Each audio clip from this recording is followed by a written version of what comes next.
bado watu wengi wanaelekea kwere. Bila shaka ni kwa sababu anaipima Yanga dhidi ya Yanga.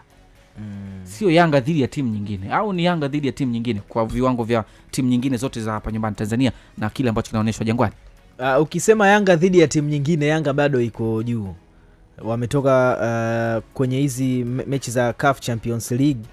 Wao wamemtoa mtu kwa kushinda mechi zote mbili, nyumbani na ugenini, na kwa aggregate ya mabao 5-0. Ukija kwa upande wa Confederation, Azam wao wameshinda 2-0 Sudan Kusini. Walivyorejea hapa Dar es Salaam wameshinda 2-0, kwa hiyo aggregate ni 4 dhidi ya El Merreikh Bentiu. Lakini ukienda kwa Rayo Sports na Singida ameshinda kule 1-0, hapa Dar es Salaam kashinda 2-1, kwa hiyo aggregate inakuwa 3-1. Simba 1-1 Dar es Salaam, 1-0 kashinda kule Gaborone. Kwa hiyo unakuta kwamba kashinda kule Francis Town dhidi ya Gaborone. Kwa hiyo utakuta kwamba katika timu ambayo imepita kwa aggregate kubwa ni Yanga, lakini bado maneno yanakuwa mengi kwa sababu ya uchezaji. Watu unajua Yanga na ilianza kubadilika miaka kipindi yuko Hans van der Plijm, yule kocha ambaye alikuwa amekuja kubadilisha style ya Yanga ya uchezaji. Inamiliki mpira, wanacheza pasi nyingi, ikawa Yanga yakampa tena Haruna Nionzima, kina Fabani Skara, Kamusoko, namna ambavyo walikuwa wanacheza katika eneo lao la midfield, namna ambavyo timu ilikuwa inacheza kwa ujumla, wanamiliki mpira na wanacheza mpira wa kuvutia. Lakini baadaye anakuja kina makocha kama kina George Lwandamina. Unaona ambavyo timu bado inaendelea na ile style ya kumiliki mpira huku wanatengeneza nafasi. Wanakuja makocha kama kina Nabi, lakini Gamond, licha ya kwamba timu inaonekana inatengeneza sana nafasi, inashambulia kutoka pembeni, lakini kwenye issue ya umiliki wa mpira ilikuwa kwa kiasi kikubwa.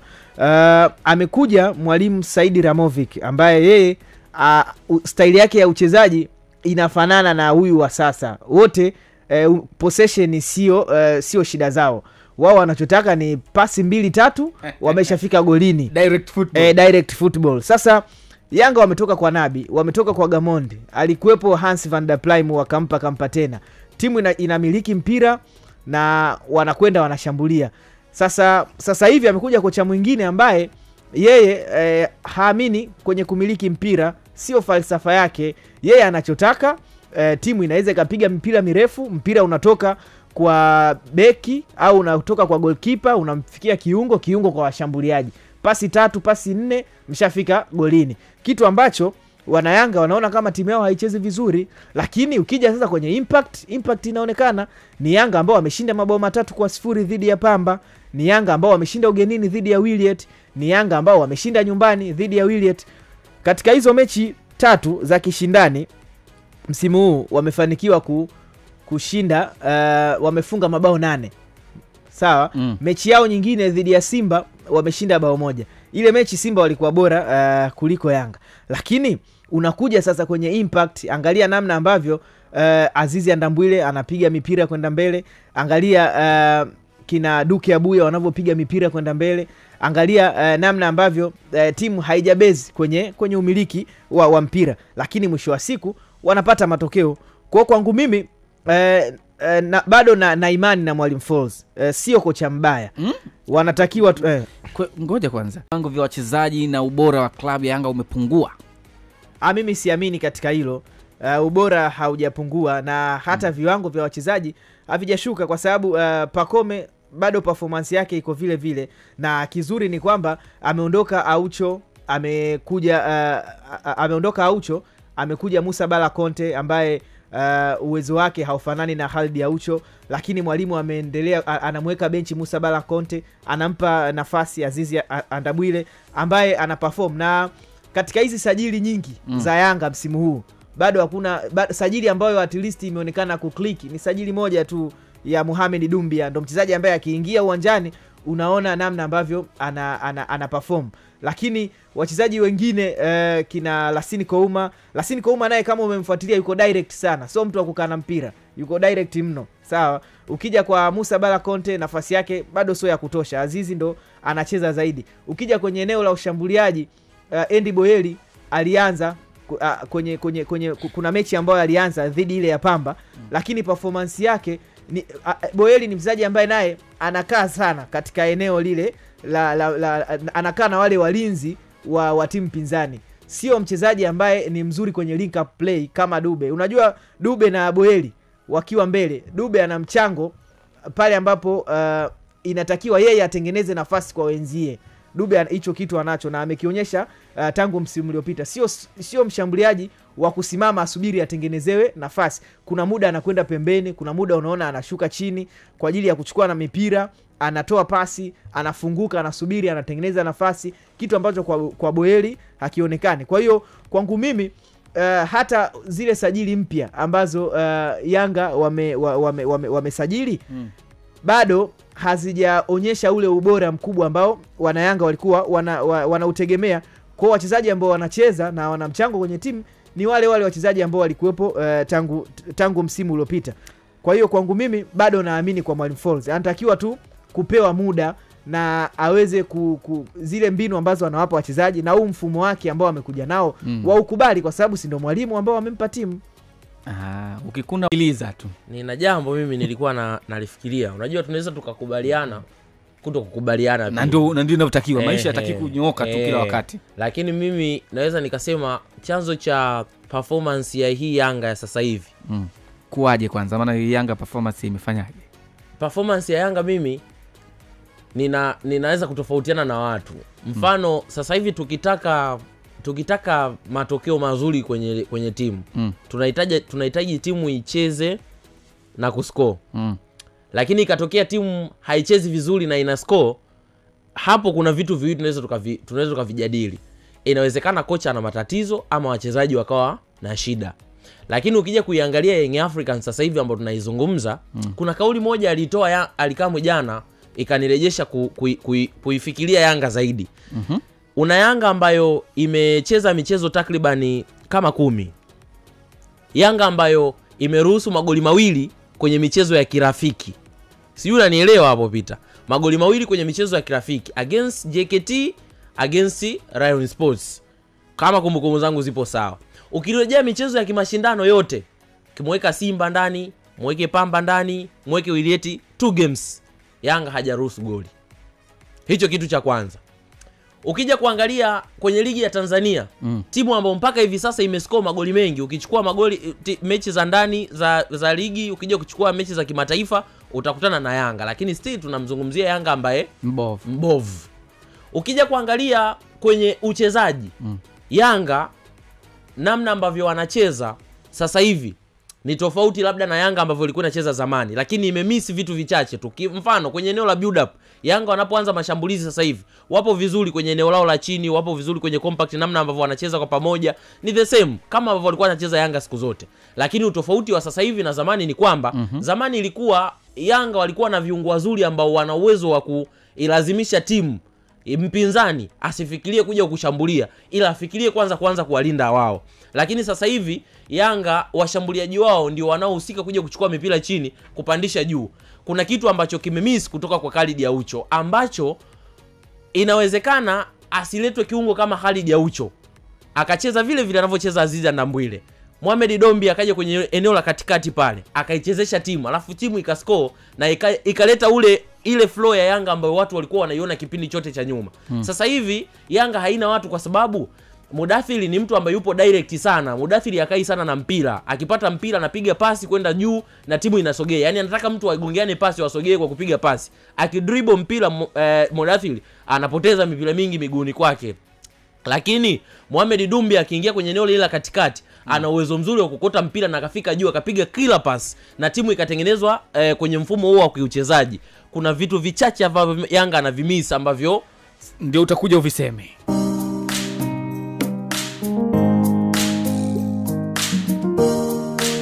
Muda huu wa kwingineko ni muda mzuri sana wa kuenjoy, ni muda mzuri sana wa kufurahi kwa pamoja, lakini ukumbuke kabisa ya kwamba unakumbuka wiki iliyopita kuna mwamba alishinda shilingi 100,000 hapa na anakuambia alisongesha ili kuweza kushiriki kwa sababu mambo yake yalikuwa yamekaa vibaya.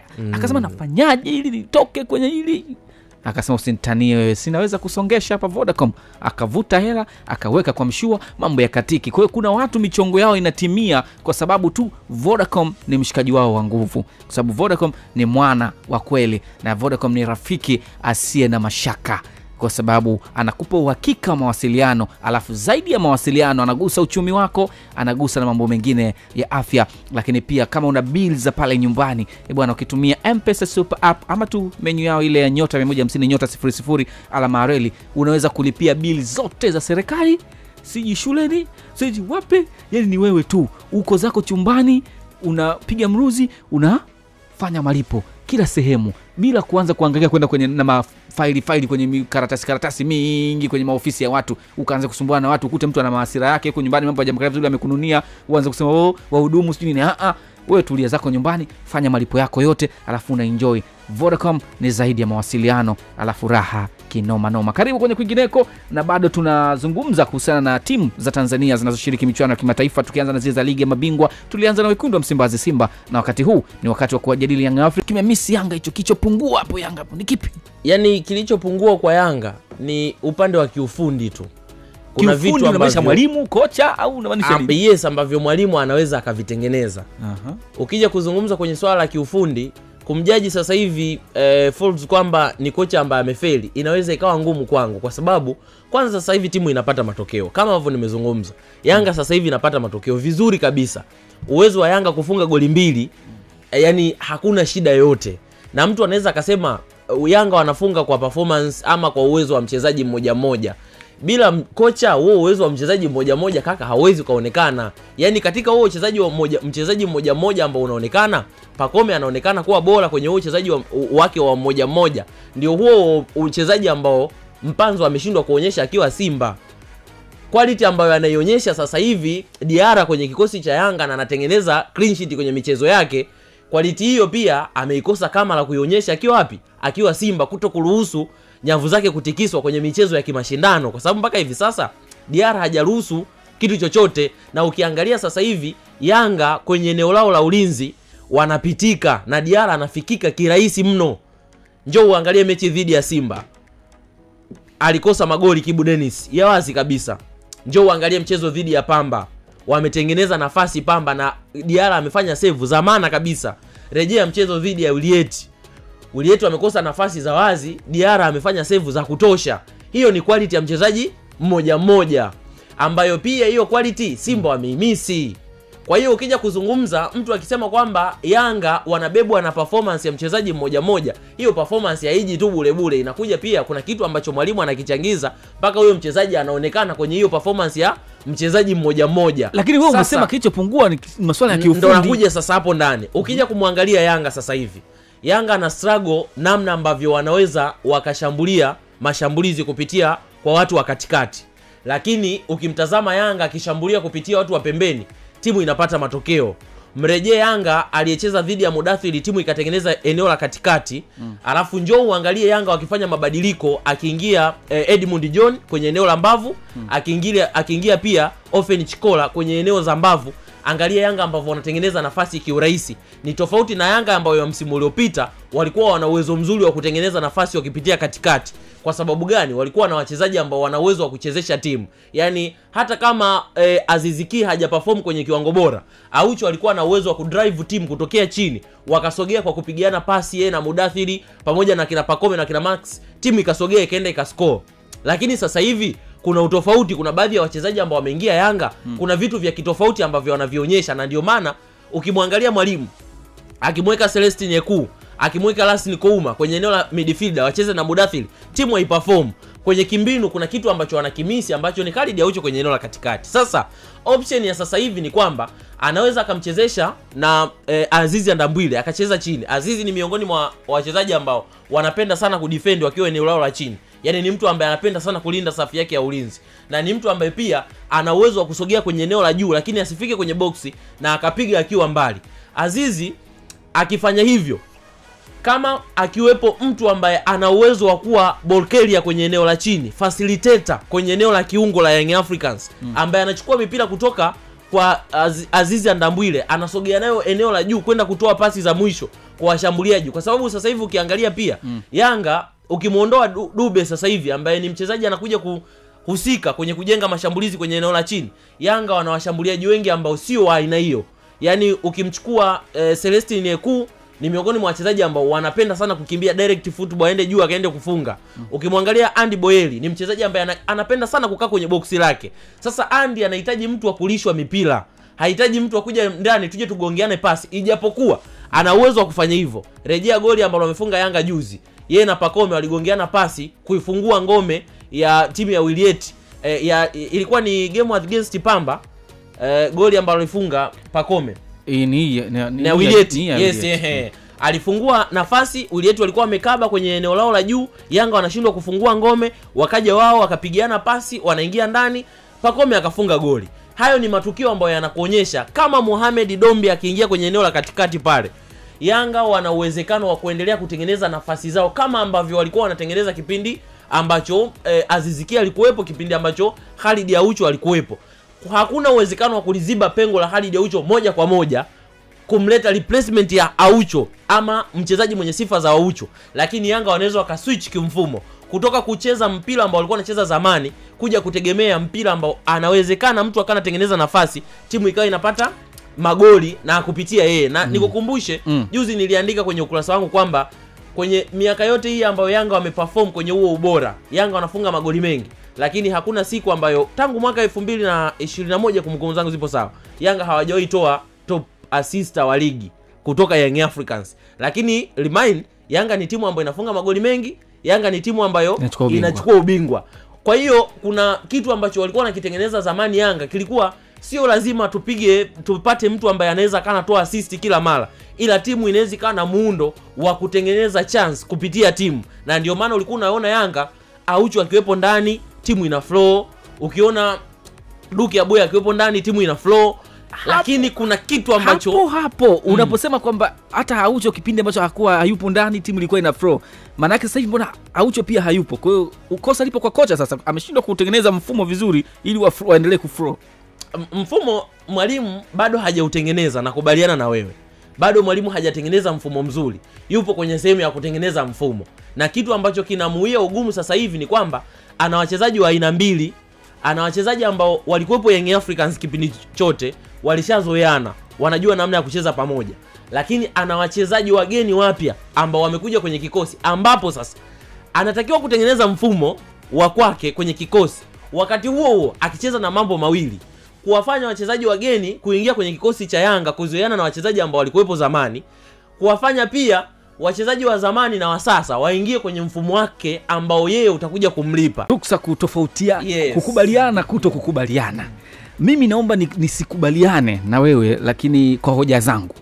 Kiuhalisia hiki kivuli cha kwamba Yanga inashinda na ndio sababu pengine ya kuwa kama mwavuli wa kujikinga ama mwavuli wa kupinga hoja za kwamba kuna kitu kimepungua Yanga, inawezekana kabisa kuna siku moja ikaja kuumbua watu. Kwa sababu gani? Mimi binafsi nikitazama naona kabisa Yanga kimfumo, namna ambavyo ina flow kutoka kwenye na transition zake na namna ambavyo inakupa uhakika wa kupata matokeo katika mechi, kipo ambacho kimepungua kuanzia kati kuja mbele. Beki pia kuna kitu kimemisi. Hata wewe umezungumza Digi Jara, ukiingereza mechi zote zilizocheza za mashindano amefikiwa mara nyingi, ni kwa sababu tu amerudi kwenye ubora wake vizuri bila lawama, na ndio maana Yanga inaendelea kubaki salama.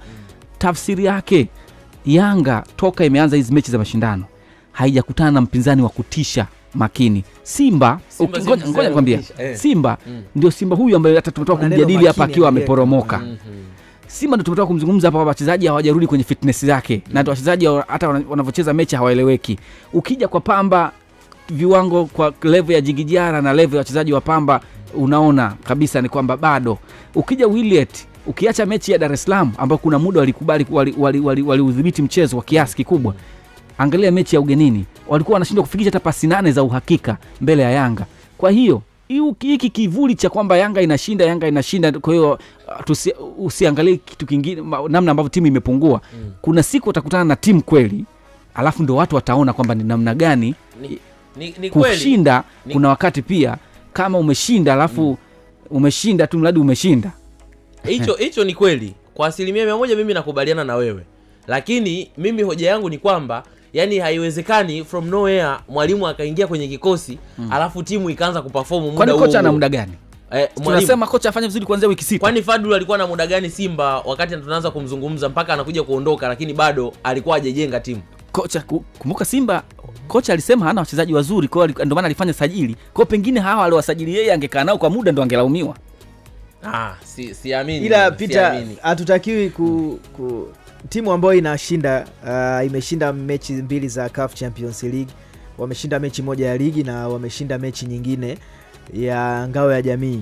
Katika hiyo michezo yote 4 waliocheza hawajaruhusu bao lolote na wamefanikiwa kufunga mabao 9. Hatuwezi kusema kwamba timu kuna siku itakuja itakutana na mpinzani mgumu ambaye atakuja kuwapa shida. Hiyo itakuwa ni kama kubeza kile ambacho wamekifanya katika hizo mechi 4. Hatupaswi kubeza kabisa hizo mechi walizoshinda za CAF Champions League, mechi moja ya ligi pamoja na mechi ya ngao ya jamii. Hatutaki kubeza. Kama timu ingekuwa mbovu basi ingekuwa inashinda kwa kubahatisha. Lakini inashinda goli 3 kaka. Mechi 2 wameshinda goli 3, mechi nyingine wameshinda goli 2 bila. How comes kakutana na nani wa level gani na yeye? Kwani ukiwaweka pamoja Pamba aliyefungwa 3 na level timu nyingine hazikutani na hao aina ya na hizo aina timu ipi kwa mfano? Timu nyingine za hapa nyumbani Tanzania kama ipi kwa mfano? Mfano Azam, mfano Singida, Simba hawakutani na aina hizo timu. Simba ndio kashinda. Lakini kukutana na kibondo wake akajipigia. Simba kashinda lakini Simba karuhusu pia unga pia. Simba kapoteza mechi ya ngao ya jamii. Karuhusu goli. Mechi ya ngao ya jamii goli kwani ujuli imepatikana vipi? Sasa tuachane na kupatikana vipi au vipi. Sasa tuje kwenye uhalisia. Yaani tayari dakika zilishamalizwa na mwamuzi alishapuliza Simba amepoteza, ameangusha alama. Tunakuja kuzungumzia kwenye kuangusha alama. Ondoa mechi ya ngao ya jamii. Simba karuhusu goli kwenye mechi ya kimashindano ambayo Yanga hajaruhusu. Simba kascore goli 1-1 kwenye mechi za kimashindano, Yanga kascore more than 2 goals kwenye mechi za kimashindano. Lakini wote wawili inawezekana kuna namna kitu kimemiss. Na wote wawili pengine sio level ya Yanga wala sio level ya Simba. Kwani ila hivi kitu ambacho mimi Peter naweza nikaungana na wewe ni kwamba kuna kitu ambacho Yanga wanajitengenezea na kuna siku ikija kulipuka watakuja kuanza kurifaa matukio haya ya nyuma. Ni namna ambavyo Yanga wanafukuza walimu. Yaani hicho ndicho kitu ambacho mimi naweza nikakilifaa sasa hivi na nikakuwekea guarantee kuna siku watu watakuja kuanza kuzungumza. Unaona sasa hivi waandishi wa habari wengi wanawasifu Yanga kwamba yani wanaandika makala, mtu anaandika makala kwamba anamwambia kocha wa Yanga Falls kwamba hiyo timu hainaga uvumilivu. Yaani hiyo timu kesho tu asubuhi unaweza ukawa unapanga lineup alafu kuna mtu anaandika barua ya kukuondoa kwenye kikosi sijui nini. Watu wanaandika mechi ya Mbeya City ni mechi yako ya mwisho. Yaani hivyo kupampu hivyo na kuiona Yanga. Yani Yanga ni mwamba kwamba kufukuza makocha, wewe unaweza kufukuza kocha na timu ikabakia kwenye performance. Yes, wamefanya hivyo ndio. Wamemfukuza Nabi, wamemfukuza Gamondi, otherwise amefukuzwa au ameondoka yeye ni sawa. Ila ameondoka. Ndio maana nimesema hivyo. Ni either wamemfukuza ama ameondoka. Ameondoka Gamondi, ameondoka Nabi, ameondoka Ramovic, ameondoka Milud. Hadi huyu hapa anataji kuondoka na timu bado ina perform kwenye ubora. Nikwambie kitu Peter, mpira sio kama labda ni mpira ni kama kazi nyingine lakini sio kama ualimu. Yaani kwamba ukijua wewe ni mwalimu, ukijua unaweza kumfundisha mwanafunzi miaka yote hata kama hutaenda ku upgrade elimu yako kichwani utakuwa unafundisha tu kwa sababu kile ni kitu ambacho kipo. Mpira ni kitu ambacho kinahitaji changes. Yaani leo hii Yanga kwenye ule muundo ambao umeundwa sasa hivi ikatokea mtu tu mmoja akaja kugundua kodi ambayo wachezaji wa Yanga wanayo ambayo ndio huwa inawafanya huo uwezo wa mchezaji mmoja kuonekana kwenye mazingira magumu. Kocha mmoja tu akagundua yatakuja kuwatokea Man City kwenye ubora wa miaka 5-4 tumewazungumza. Kila mtu anakwenda pale, anacheza vipi? Pep anazidiwa kwenye kila mbinu, lakini inatokea kusikojulikana, anatoka Rodri anapiga shuti la mbali, timu inaanza kuscore inafunga. Anatoka De Bruyne anafunga kusikojulikana anafunga. Haaland anapiga cross, mpira umegonga mtu sijui nini, kaweka kamba. City anashinda. Kwenye hayo mazingira, hawa wakina Diarra ambao tunawazungumza, kina Jobu, akina Baka, akina Mudathiri, kuna siku wataishiwa mbinu. Watahitaji mwalimu aje azungumze kitu ambacho kinaweza kikawa kipya cha kuwatengenezea misingi. Hapo ndipo ambapo watu watakuja kuanza kupishana kauli na zitakuja kulifaa nyuma kwamba Yanga walikuwa wanafukuza makocha, Yanga walikuwa hiki na hiki. Kwenye haya mazingira ambayo watu sasa hivi wanawasifia. Yaani kwa sasa hivi mimi ninachoamini engineer na uongozi wake wanapaswa kuangalia namna gani ambavyo wanaweza wakaretain hiki kitu ambacho kipo kwa Yanga sasa hivi kabla hakijapotea, wakamleta kocha ambaye ana akili kubwa kama ambavyo walikuwa kina Gamondi wa kina Nabi, wakaweza kuibakisha timu kwenye mstari mzuri. Wakamleta tena hizi kelele ambazo watu wanasema timu haichezi, timu inacheza, kuna muda zinamvuruga kocha. Inawezekana Folz ni kocha mzuri sana, ana mbinu nzuri sana, anahitaji kuzitengeneza, lakini pressure sasa hivi ya kwamba timu haichezi inawezekana ikamuharakisha kile kitu ambacho alitaka kukiimplement kwa wachezaji, akakiharakisha kisiwaingie vizuri wachezaji. Mchezaji anafika muda anakumbuka Nabi hapa alikuwa anasema tucheze hivi, Folz anataka wacheze hivi, timu ikavurugana na timu ikapoteana. Kwa hiyo kwenye mazingira hayo jaribu kukiweka sasa hivi kwa wachezaji,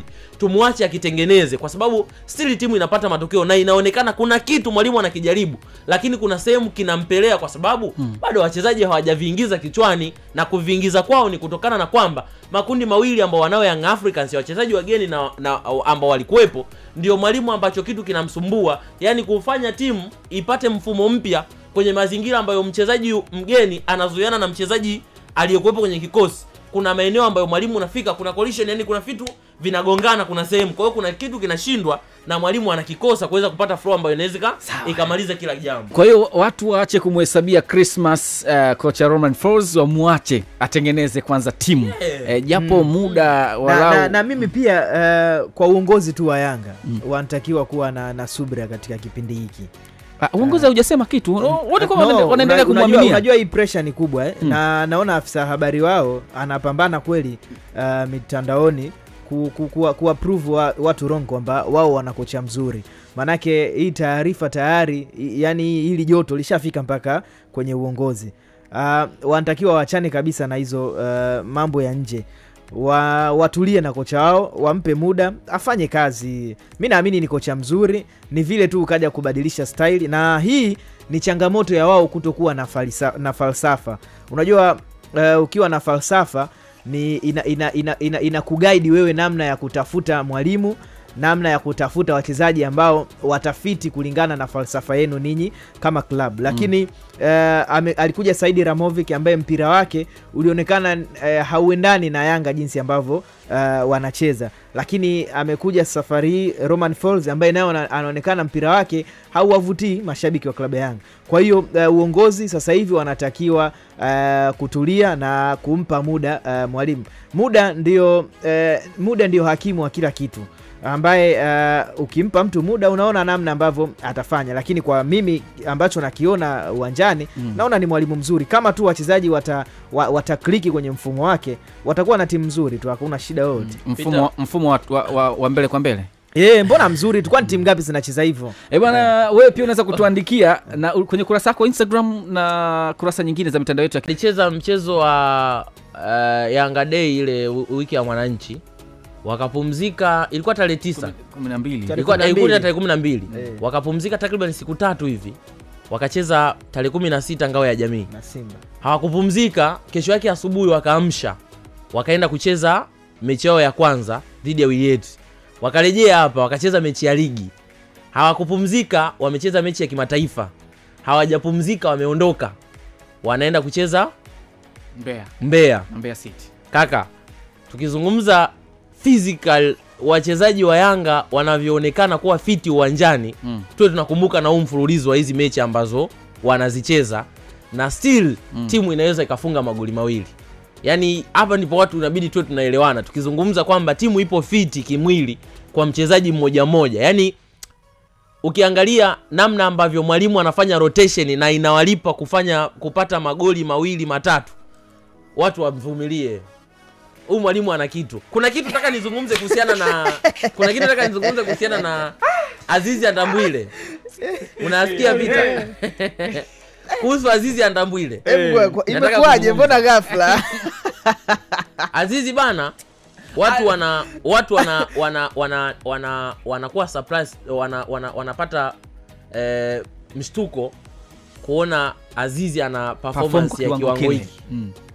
Azizi kabla ya kurejea Mbeya City aliwahi enda kucheza Malawi, Nyasa Big Bullet. Baada ya kutoka Malawi alirejea akaenda kucheza Mbeya City. Kipindi kile amerejea kucheza Mbeya City, Simba walienda kucheza pale Mbeya. Walichezea goli moja, Azizi akiwa kwenye eneo la kiungo aliwazima kweli pale katikati.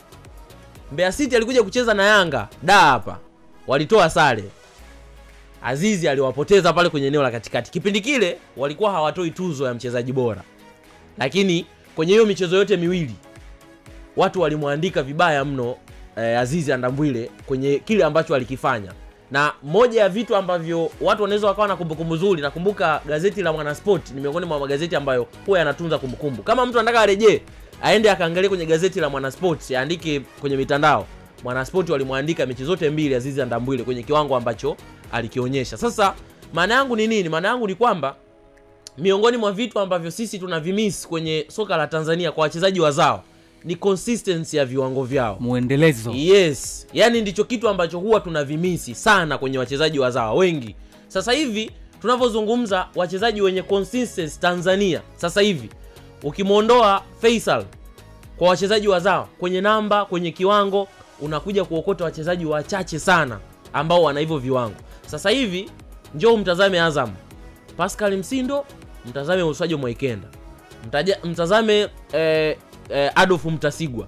Sasa hivi injury inamtesa sana, haonekani kwenye kikosi. Njoo uje uangalie Simba, wachezaji ambao waliperform msimu uliopita wakiwa na Simba wachezaji wazawa.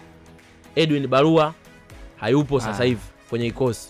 Valentin Mashaka alianza vizuri kweli ligi, akafunga magoli 2 mfululizo, sasa hivi amepotea, hayupo tena kwenye kikosi. Njoo uje utazame mchezaji mwingine ambaye kidogo aliibuka, unamkosa. Njoo uje kwa Young Africans, Israel Mwenda Kibabage ondoka, sasa hivi upo Singida, performance yake bado inaonekana ipo kwenye ule muendelezo. Sasa ukimwangalia Azizi Andambwile, kama ataleta consistency ya kiwango chake kwenye hiki ambacho anakionyesha, ninaamini mchezaji kadri ambavyo unacheza ndivyo ambavyo unazidi kuwa bora, kwa sababu kuna vitu unajifunza, unapokosea unajifunza kesho na kesho na kesho kutwa. Lakini kama hukosei na hauchezi, hakuna kitu ambacho kinaweza kufanya wewe ukawa bora. Azizi anatakiwa kuonyesha consistency ya kiwango chake kwenye kila muendelezo anaopewa, na hapaswi kukosa namba kwenye kikosi mechi inayokuja akacheza kwenye kiwango kibovu. Kwenye muendelezo huu anatakiwa kucheza kwenye ubora huu kesho na kesho kutwa, ili mwalimu azidi kumwamini na kumpa nafasi. Na umalizie tuna hili Barakonte endelee kusubiri zaidi ya mawasiliano.